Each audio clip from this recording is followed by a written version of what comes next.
And now we want to get to more other things to do with issues to do with the nation. Mr. Kabuleta, welcome back from the break. Thank you. What are those main challenges that could be part of your inspiration to stand for presidency, or that you look at and see Uganda really facing? Poverty. Poverty, that's it. Poverty. Poverty. And you know, until you've moved around this country, you don't know what, like, there is extreme poverty in some places where you've been to.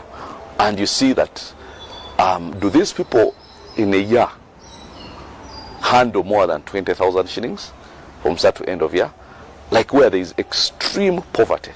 And now the funny thing is, a lot of those people are living in places where they have the ability, given some push and help, to come out of that, you know, of those doldrums. So it's poverty, and it's sad because, as I told you, that disparity between what we have as a country in terms of resources and ability, and then how poor the people are. Okay, and the only reason that is because of bad leadership. Bad leadership. Help me connect leadership and poverty. Now, when you're living in this country, you should. That's it's the leadership we've had is actually the cause of poverty. How? Because they use poverty as a political tool. Because again, we have people who can afford a meal, people who can afford personal transport, people who can afford some good life in the same country. How do they make it?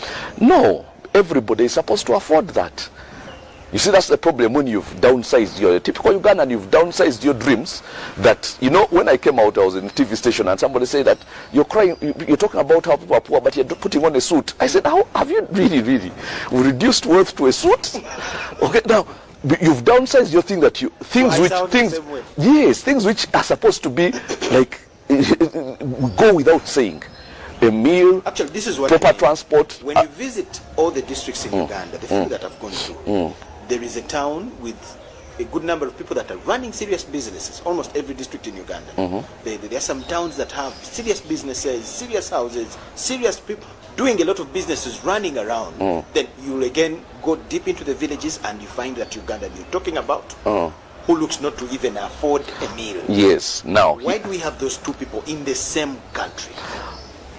Because certain people are, of course, when a nation is dealing with people, even it's like if you're in a class and you're the teacher, there are some people who will understand even before you speak. Okay, those are not your main concern, because those ones, you know, are sharper. And even those people whom you say are doing businesses, they could do much better. It is still small scale businesses. I want us to think about the way our neighbors are moving, the speed at which our neighbors are moving. Where you have Tanzania saying they are going to become a middle-income country by 2025, and they are here this year. Okay, for us, we say this year we are nowhere close to it. We might actually even go, if this NRM thing would continue, I would definitely reach 2025 when we are nowhere even close to it. So my issue is this.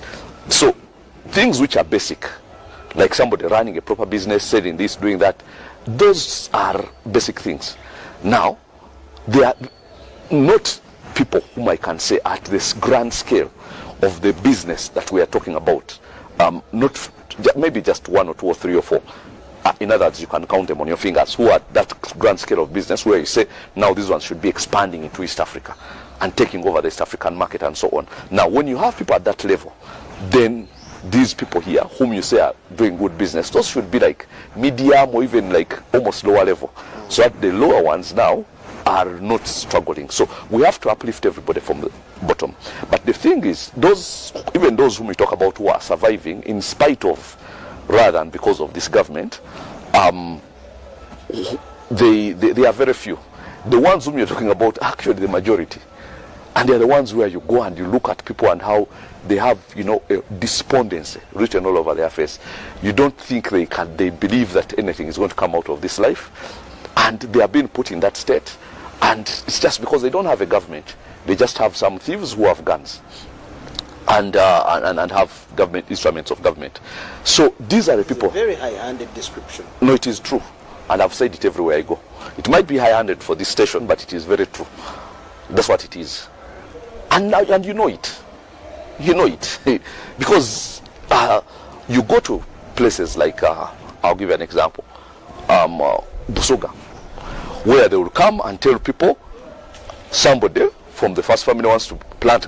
They will not tell them that. They will just tell them, this is supposed to be a forest reserve. It is not. Then, they chase people out of square miles of land. And the next thing you know, somebody from the first family is planting sugarcane there. Do you think that's a government? Those are thieves with guns. And the sugarcane are, guarded by people with guns.